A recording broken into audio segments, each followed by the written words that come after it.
L'immunité innée est un système extrêmement efficace de défense contre les agents pathogènes, mais chez les vertébrés, elle est en plus couplée à une deuxième ligne de défense, l'immunité adaptative, qui entre en jeu lorsque les agents pathogènes ont pu réussir à pénétrer à l'intérieur de l'organisme. Cette défense immunitaire adaptative fait appel à des leucocytes spécifiques, les lymphocytes, qui sont des cellules très spécialisées. Elles sont capables de s'opposer à un agresseur et un seul. Les lymphocytes possèdent dans leur membrane des récepteurs tous identiques.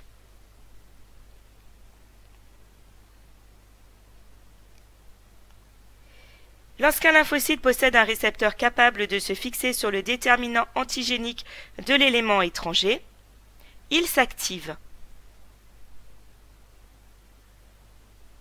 En principe, il y a autant de lymphocytes différents qu'il y a d'éléments étrangers différents.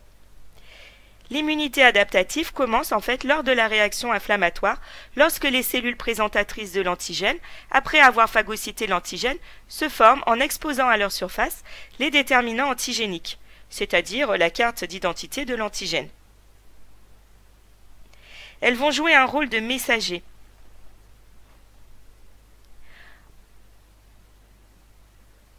En passant par les vaisseaux lymphatiques, elles vont migrer vers les ganglions lymphatiques.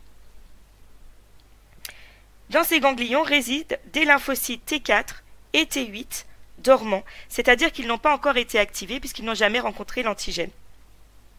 Elles vont présenter le déterminant antigénique de leur membrane à ces lymphocytes et en particulier à des lymphocytes T4 capables de reconnaître ce déterminant antigénique. Ces lymphocytes T4 vont alors être activés.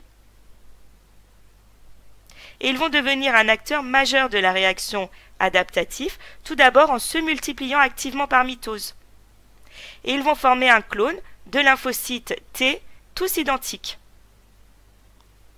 Une partie de ces lymphocytes T devient des lymphocytes T4 mémoire.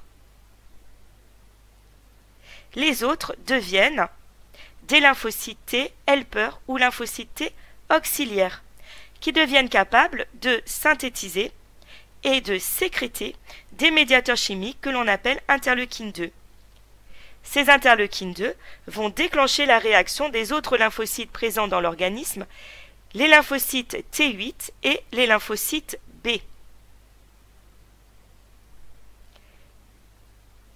Les lymphocytes B interviennent face à des agents infectieux, comme les bactéries,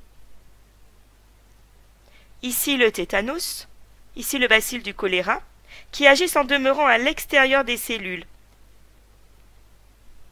On les nomme des agresseurs extracellulaires. Dans ce cas, la réponse adaptative est dite à médiation humorale. L'identification de l'antigène est opérée donc par les lymphocytes B, capables de reconnaître l'antigène grâce à des récepteurs qu'ils possèdent dans leur membrane. Lorsqu'ils reçoivent le message de l'interleukine 2, ils se multiplient par mitose et forment un clone de lymphocytes B tous identiques capables de reconnaître l'antigène. Une partie des lymphocytes B devient des lymphocytes B mémoire et une partie des lymphocytes B se différencie en grosses cellules appelées plasmocytes, qui sont capables de sécréter en très grand nombre des anticorps spécifiquement dirigés contre l'antigène. Les anticorps circulants sont sécrétés en grand nombre, 2000 à 5000 par seconde.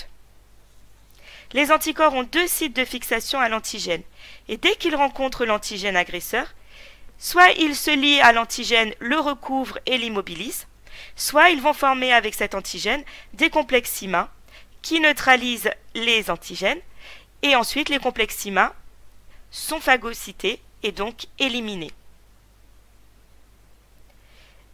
D'autres agents pathogènes, comme les virus, n'agissent pas à l'extérieur des cellules, mais à l'intérieur des cellules.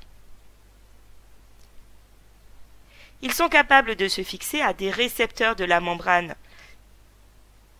de la cellule, ils franchissent la membrane et ils pénètrent à l'intérieur du cytoplasme, où ils se multiplient en très grand nombre avant de se propager dans l'ensemble du corps. La cellule infectée présente alors à la surface de sa membrane des déterminants antigéniques de l'antigène agresseur qui l'a contaminé. À partir de ce moment-là, la cellule est considérée comme étrangère à l'organisme, c'est-à-dire du non-soi. Comme dans le cas des lymphocytes B, les lymphocytes T auxiliaires qui ont été activés par la cellule présentatrice de l'antigène sécrètent de l'interleukine 2. Cette interleukine 2 va stimuler à distance les lymphocytes T8 déjà mis en alerte depuis leur contact avec la cellule présentatrice de l'antigène dans le ganglion.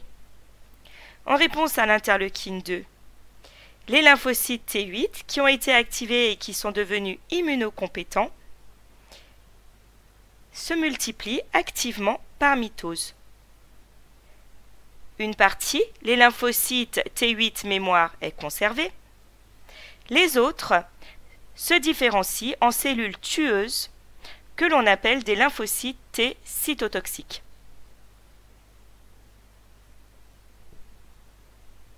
Patrouillant dans l'organisme, ces lymphocytes T cytotoxiques sont maintenant capables de reconnaître puis de détruire les cellules infectées.